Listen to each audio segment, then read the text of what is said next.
Hi, I'm Carly with Avid Armor, and today I'm going to show you how to vacuum seal external canisters with our Cellar Series Reserve Chamber Vacuum Sealer.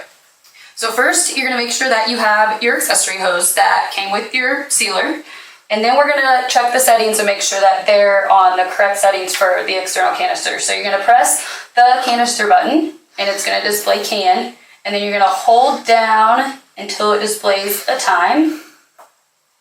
And we recommend no longer than 20 seconds for Avid Armor canisters. Once your time is set, you're going to hit the canister button again.